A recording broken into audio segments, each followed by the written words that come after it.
Hi everybody, and welcome to the CB&Q in Wyoming. I'm Mark Pruitt. Today is July 3rd, 2019. This is Layout Construction Update number 12.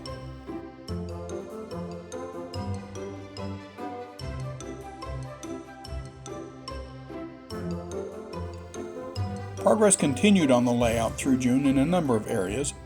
Let's take a look. One of the first things I did was to finish the backdrop behind Powder River. With 2 coats of sky blue paint, it now looks like this. If you look at the right-hand end of the backdrop, it almost appears to curve away, doesn't it? That's exactly what it does. Here on the back side of the Powder River backdrop, it continues uninterrupted into the Grable backdrop. With a little care and effort, I was able to bend the 080 styrene into a radius of less than 4 inches. With a bit of an unobtrusive blob on the left end, the backdrop curves around 180 degrees to attach to the opposite side of the same 1x2 supports that hold the Powder River backdrop. These backdrops will continue this way all around the peninsula.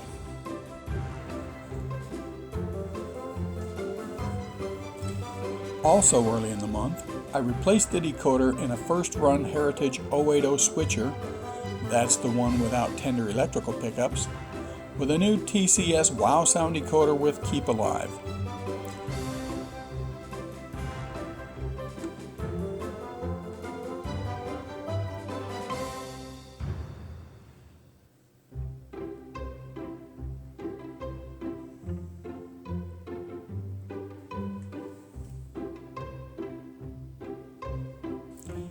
As you can see in these before shots, the locomotive stalls at many of the switches in my Casper yard throat. As a result, this unit was a roundhouse queen.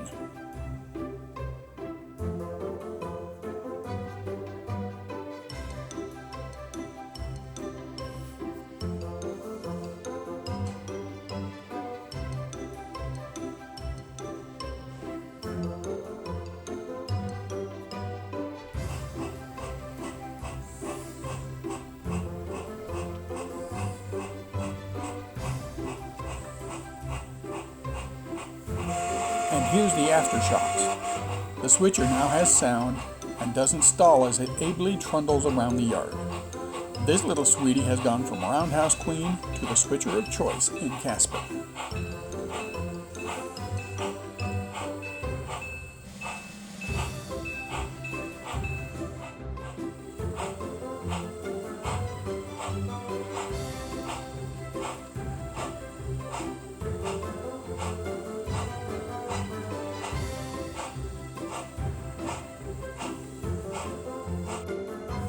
By mid-month, I turned my attention back to the long-neglected, well, by a few months anyway, Orrin/Franny interchange yard.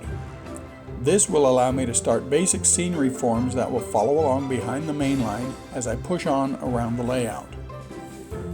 So here we see the beginnings of the Orrin yard throat, the masking tape ramp that brings the tracks down from the main line level to the yard level.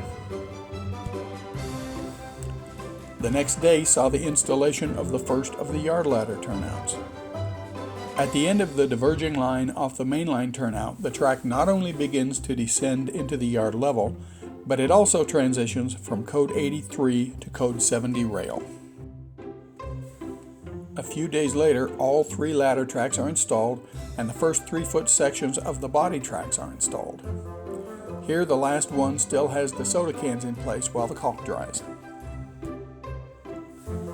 By June 21st, all the switch stands are in and functioning, and a short train has been run up to Orrin from Casper to test the yard throat. It functions perfectly. Yes, that's my new favorite switcher handling the train. The next order of business was installation of fascia. This is just 3/16" hardboard cut to a nominal width of 9 inches in this area. I installed it in front of the Casper classification tracks, in front of Powder River, and in the bottom of the aisleway in between.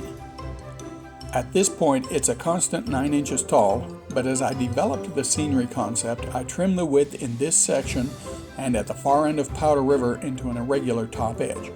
You might be able to see that in some of the later pictures in this update. Then it was on to the really onerous task of replacing ties at all track joints. I don't know why I hate that job, but I do. Here's the Orin yard throat before the ties were replaced, and here it is after. Until the track is painted, it doesn't look like much of an improvement, does it? So that being said, it's time to paint the track. I covered the backdrop and the end of Casper yard with newsprint, plus added painter's tape over all of the switch stands. After spraying with a rattle can of brown paint, these shots are results. You'll notice some bits of paper towel stuck here and there where it caught and tore as I cleaned the top of the rails. Sorry about the hand over the one picture also. Cleaning the top of the rails was easy enough. Before the paint hardened, I wiped it all with a paper towel wrapped around a 2x2 block of wood, followed by a light scrubbing with a bit of a small piece of HO cork road bed, finally followed by a Bright Boy. The Bright Boy was especially helpful in cleaning switch points, frogs, and around the guardrails. And now those replaced ties look much better, don't they? Finally, the last week of the month, I began prepping for installation of the scenery base. Here in the curve between Casper and Powder River, you can see some of that preparation, along with some of the base foam set in place behind Orin. For support, I use 1x2 garbage lumber, the kind that costs about $2 for an 8-foot stick at Home Depot or Lowe's. I don't care about straight or twists, it just has to hold the foam, which is attached with hot glue. Notice in this shot that the fascia top edge has been trimmed. The hilly sections will be built with stacked and carved foam for the base, while flat areas, like Powder River seen here, will be made of trim-to-fit foam sheets laid flat. The foam will get a thin layer of hand-applied plaster, so it won't be tabletop flat. Just for fun, I put some stock cars on the Powder River spur and ran a stock train out to replace the cars with fresh, unloaded ones. Ignore the doodlebug, no one knows what it was doing there. So, still lots to do to create any sort of even partially finished scene here, but at least I can't bump the equipment and have it hurtling all the way to the cement floor anymore. That's something. And so ends another month of work and another update.